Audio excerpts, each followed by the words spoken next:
Hi, it's Grandpa from Grammy and Grandpa Read, and today we have Disney's 101 Dalmatians.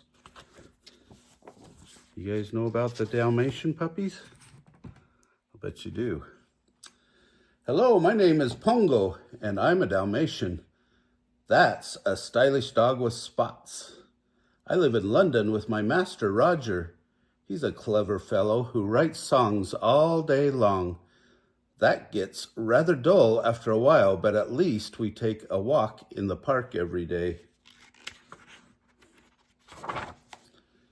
It was in the park, in fact, that I spotted my perfect mate, Perdita, a beautiful lady Dalmatian. Her owner was a lovely young woman named Anita, but Roger didn't even notice her. I couldn't let this chance go by. Pulling at my leash, I raced in front of Anita. Pongo, where are you? Oof, oh, I beg your pardon, miss. And so you could say that I brought Roger and Anita together. Soon they were husband and wife. Perdita and I couldn't have been happier. After that, life was far from dull. Our first chore was to turn Roger's messy bachelor flat into a real household. It was no easy task. I suppose that's why we hired Nanny, our cook and housekeeper. Soon the place was the perfect home for two couples just starting out. Life was grand, and one day, Perdita gave me wonderful news. Pongo dear, we're expecting puppies.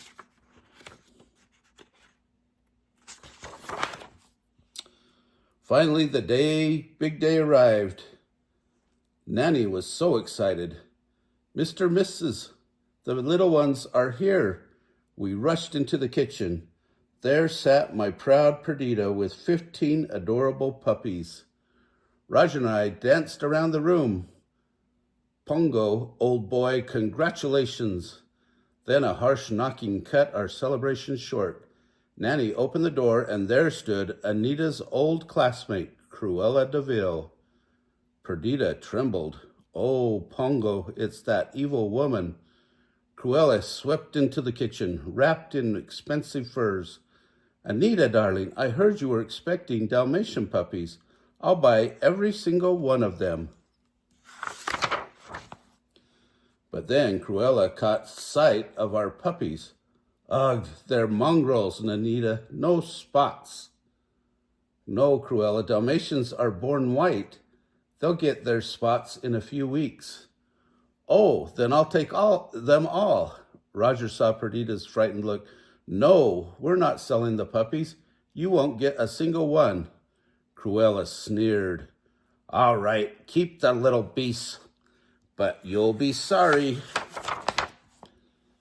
The next few weeks passed quickly. The puppies all grew and got their spots. Nanny watched over them like a proud grandmother. Each puppy was different from the others. Rolly was always hungry. Lucky got into mischief.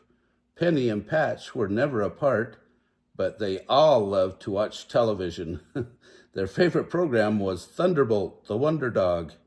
Each week, the pups cheered as their hero brought another criminal to justice.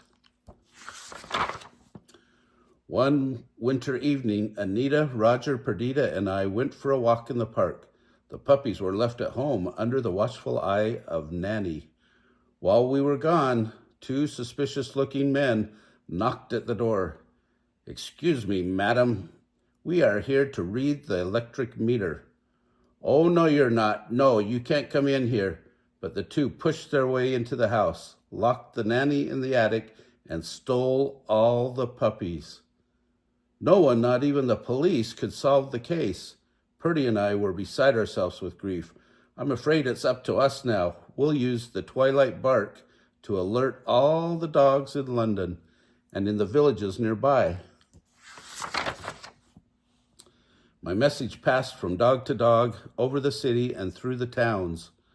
It was late at night when the call reached the village of Suffolk. An old sheepdog woke up. I say, it's an alert. One long howl, two short, one yip, and a wolf. 15 little Dalmatians have disappeared? Sergeant Tibbs, the cat, sprang to attention.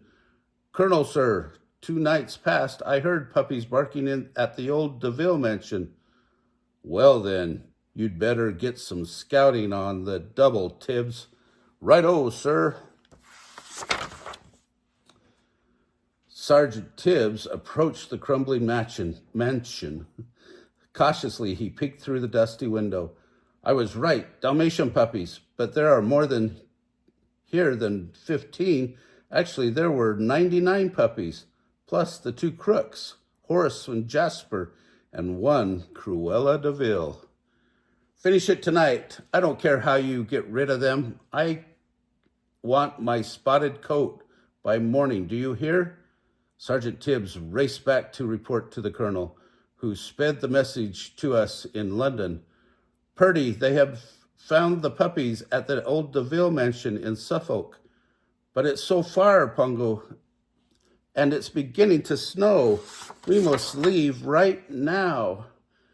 Meanwhile, Sergeant Tibbs returned to the DeVille mansion. Luckily, Horace and Jasper were too busy watching the television to notice.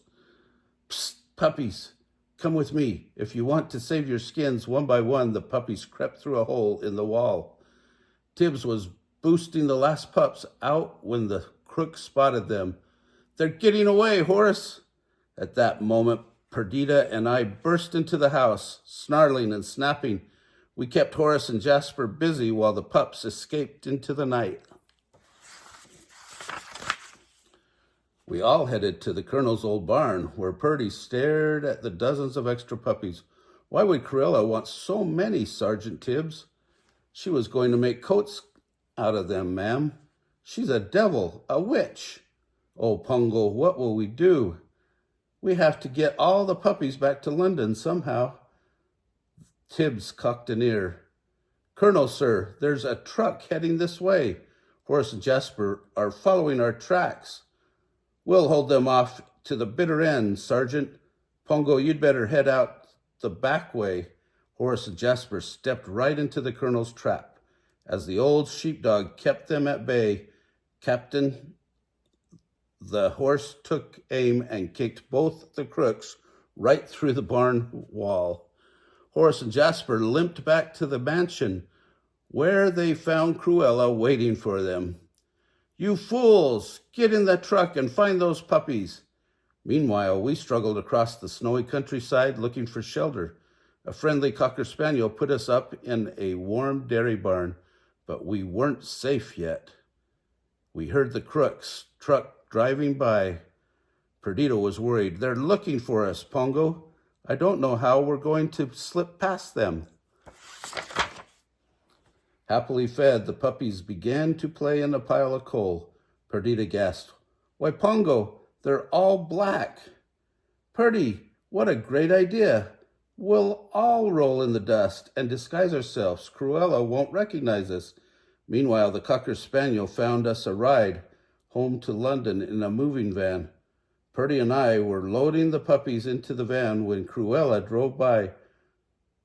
Unfortunately, a drop of snow fell onto my coat and washed away the soot. Cruella saw me and slammed on the brakes. It's the Dalmatians! I tossed the last puppy into the van just as Cruella raced after us. You little beast, you can't get away this time. Ranting and raving, she lost control of her car and crashed. Cruella crawled out of the wreck. My coat, my beautiful spotted coat, it's gone forever. We were safe at last on our way back to London.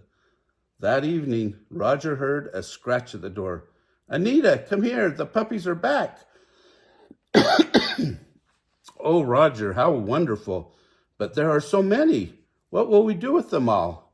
We'll keep them. Roger was so happy he sat down at his piano to compose a song. Let's see.